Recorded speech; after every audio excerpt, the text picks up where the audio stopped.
புதுயுகம் மற்றும் Arun land promoters Tirunelveli இணைந்து வழங்கும் Thoothukudi marathon 2026 run for health மற்றும் 100% வாக்களிப்பது குறித்த விழிப்புணர்வு marathon co presented by Tamil Nadu mercantile bank limited. நாள் மார்ச் 1, 2026. இடம் தருவை விளையாட்டு மைதானம், தூத்துக்குடி. அனைவரும் வருக. அனுமதி இலவசம்.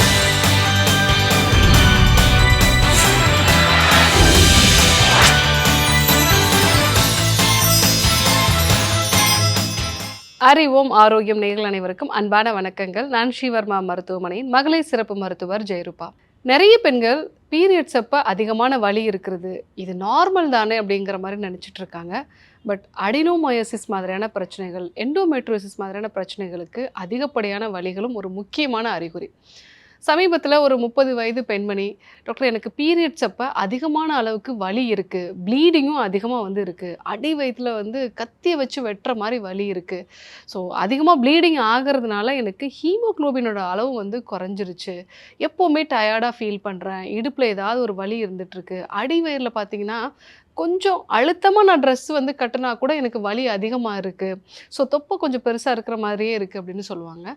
ஸோ அவங்களுக்கு ஸ்கேன் பண்ணி பார்க்கும்பொழுது அடினோமயோசிஸ் மாதிரியான பிரச்சனைகள் இருந்தது. ரொம்ப நாளாக கிட்டத்தட்ட ஒரு 3 வருஷமாக எனக்கு பீரியட்ஸ் அப்போ இந்த வலி இருக்குது டாக்டர் அப்படின்னு சொல்லியிருந்தாங்க. எந்த பரிசோதனையும் அவங்க பண்ணலை. ஸோ ப்ளீடிங்கும் அளவில் அதிகமாக போய் ஹீமோக்ளோபினோட அளவுமே குறைய ஆரம்பிச்சிருது. ஸோ அவங்களுக்கு ஸ்கேன் பண்ணி பார்க்கும்போது அடினோமயோசிஸ் சேஞ்சஸ் அவங்களுக்கு இருந்தது. இந்த அடினோமயோசிஸ் அப்படின்னா என்ன, இது எதனால் வருது, இதற்கான அறிவியல் பூர்வமாக ஆராய்ச்சி மூலமாக நிரூபிக்கப்பட்ட தீர்வுகள்லாம் என்ன, அதை பற்றி நம்ம இன்றைக்கி பார்க்க இருக்கிறோம். ஸோ முக்கியமாக அறுவை சிகிச்சை இல்லாத தீர்வு எப்படி சாத்தியம், அதையும் நம்ம பார்க்க இருக்கிறோம். அடினோமயோசிஸ் அப்படிங்கிறது நம்மளுடைய கர்ப்பப்பையில் 3 லேயர் இருக்கும். உள்பகுதியில் எண்டோமெட்ரியம், நடுப்பகுதியில் பார்த்திங்கன்னா மசில் லேயர் இருக்கும், அதுக்கு மேலே ஜவ்வு பகுதி இருக்கும். ஸோ இந்த உள்பகுதியில் இருக்கக்கூடிய எண்டோமெட்ரியம் அப்படிங்கிறது தான் ஒவ்வொரு மாதமும் இந்த மாதவிடாய் சமயத்தில் உதிர்ந்து வெளியே வரக்கூடியது. இந்த எண்டோமெட்ரியல் டிஷ்யூ நடுப்பகுதியான சதை பகுதிக்குள்ளே, கர்ப்பப்பையில் இருக்கக்கூடிய மஸ்குலர் லேயருக்குள்ளே இருக்கிறது தான் அடினோமயோசிஸ் அப்படின்னு சொல்லுவோம். ஸோ மாதவிடாய் காலகட்டத்தில் இந்த எண்டோமெட்ரியல் டிஷ்யூ உதிர்ந்து வரணும். அது உதிர்ந்து வெளியில் வரதுக்கான வழி இருக்குது. ஆனால் இந்த சதை பகுதிக்குள்ளே போய் இருக்கக்கூடிய எண்டோமெட்ரியல் டிஷ்யூ உதிர்ந்து இரத்த கசிவு உண்டாகுது. ஆனால் தசையை விட்டு அதனால் வெளியில் வர முடியல. அப்போது அதிகமான அளவுக்கு சுருங்கி விரிய ஆரம்பிக்குது. அந்த சமயத்தில் அடி வயிற்றில் கத்தியை வச்சு வெட்டுற மாதிரியான ஒரு வலி இருக்கும். சில பேருக்கு அந்த இடத்த தொட்டாலே வலி இருக்கும் அப்படின்னு சொல்லுவாங்க. இன்னும் டிப்பிக்கலான ஒரு விஷயம் என்ன சொல்லுவாங்கன்னா, அந்த பீரியட்ஸ் அப்போ எழுந்து நின்னா கூட எனக்கு வலி இருக்குது, மோஷன் போனால் வலி இருக்குது, யூரின் போனால் வலி இருக்குது அப்படின்னு சொல்லுவாங்க. ஸோ அடி வயிற்றை சம்மந்தப்படுத்தக்கூடிய எந்த வேலையாக இருந்தாலும் அந்த சமயத்தில் வலி அதிகமாக இருக்கும். ஸோ இந்த அடினோமயோசிஸ் எதனால் வருது, ரொம்ப காமனாக டெலிவரிக்கு அப்புறமா இந்த பிரச்சனை வரும்.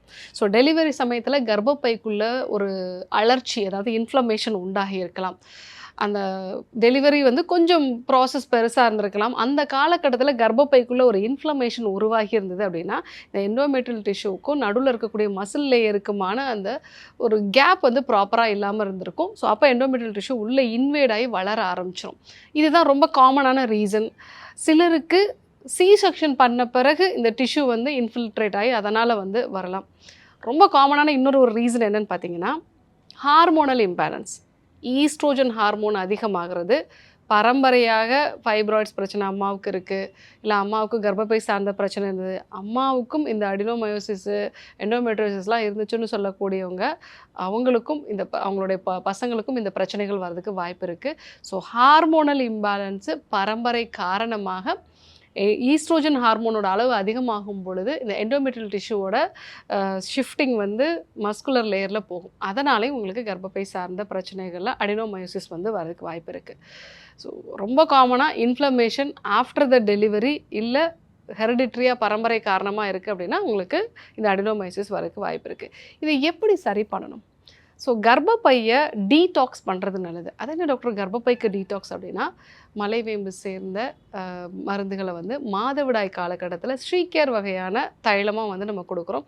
ஸோ அந்த ஒரு டீடாக்ஸ் எடுத்துக்கும் பொழுது கர்ப்பப்பையில் இருக்கக்கூடிய இந்த கழிவுகள், அதே மாதிரி கர்ப்பப்பையில் இருக்கக்கூடிய இன்ஃப்ளமேஷன் எல்லாமே குறைய ஆரம்பிக்கும். அடுத்ததாக மூலிகைகள் என்னென்ன எடுத்துக்கலாம் அப்படிங்கிறத பார்க்கலாம். மூலிகைகளை பொறுத்த வரைக்கும் சதாவரி ரொம்பவே நல்லது. அதே மாதிரி அசோகப்பட்டை, திரிஃபலா, கற்றாழை, மஞ்சள், மிளகு இது எல்லாமே இந்த அடினோமைசிஸ்க்கு ரொம்பவே நல்லது. ஸோ இந்த ஒரு விஷயத்தை எப்படி எடுத்துக்கணும்? கற்றாழைய வந்து ஜூஸ் மாதிரி நம்ம எடுத்துக்கணும். கற்றாழையோட இந்த நுங்கு பகுதி மட்டும் எடுத்து நல்லா கழுவிட்டு அதை ஜூஸ் ஆக்கிட்டு அதில் 1 டீஸ்பூன் அளவுக்கு திரிஃபலா சூர்ணம், 1 டீஸ்பூன் அளவுக்கு அசோகப்பட்டை சூர்ணம், ஒரு 1/2 டீஸ்பூன் அளவுக்கு மஞ்சள், 1/4 டீஸ்பூன் அளவுக்கு மிளகு, 1 டீஸ்பூன் அளவுக்கு சதாவரி பொடி இது எல்லாத்தையும் மிக்ஸ் பண்ணி ஒரு ஜூஸ் ஆக்கி ஒரு நாளைக்கு ஒரு வேளை சாப்பாட்டுக்கு அப்புறமா நம்ம எடுத்துக்கிட்டோம் அப்படின்னாலே இந்த அடினோமைசிஸ் சார்ந்த பிரச்சனைகள் வந்து நல்லாவே குறைய ஆரம்பிக்கும். உணவு முறைகளை பொறுத்த வரைக்கும் எண்ணெயில் பொரிச்ச உணவுகளை தவிர்க்கிறது நல்லது.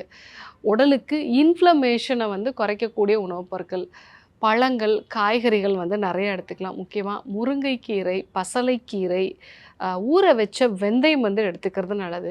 மஞ்சள், மிளகு பெரும்பாலும் உணவில் சேர்த்துக்கிறது நல்லது. பழங்களில் செவ்வாழை வந்து ரொம்ப நல்லது. ஸோ இந்த மாதிரியான உணவு முறைகளை வந்து மாற்றம் கொண்டு வந்து எண்ணெயில் பொரிச்ச ஐட்டங்களை வந்து தவிர்க்கிறது, அதிகமான பேக்கரி ஐட்டம்ஸ், அதிக புளிப்பு, இனிப்பு இந்த மாதிரியான உணவுப் பொருட்களாம் நம்ம தவிர்த்துட்டோம் அப்படின்னாலே அடினோமயோசிஸை அறுவை சிகிச்சை இல்லாமல் சரி செஞ்சுக்கலாம்.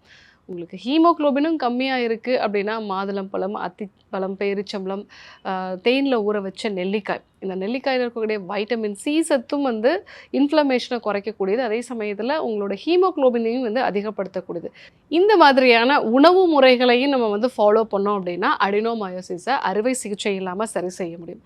ஸோ இன்றைக்கி பீரியட்ஸ் டைமில் அதிகப்படியான வலி இருக்கிறதுக்கு அடினோமயோசிஸும் ஒரு காரணமாக இருக்கலாம் அப்படிங்கிறத தெரிஞ்சுக்கிட்டோம். இதற்கான உணவு முறை மாற்றங்கள் என்ன, மூலிகைகள் என்னெல்லாம் ஃபாலோ பண்ணணும், ஸோ ஒரு மேஜிக்கலான ட்ரிங்க் எப்படி தயாரிக்கிறது அதையும் நம்ம தெரிஞ்சுக்கிட்டோம். கண்டிப்பாக ஃபாலோ பண்ணி பாருங்கள். யாரெல்லாம் பீரியட்ஸ் அப்போ பெயின் தானே ஒரு டேப்லெட் போட்டுக்கலாம் அப்படின்னு நினைக்கிறாங்கன்னா அவங்களுக்கும் இந்த விஷயங்களை சொல்லுங்கள்.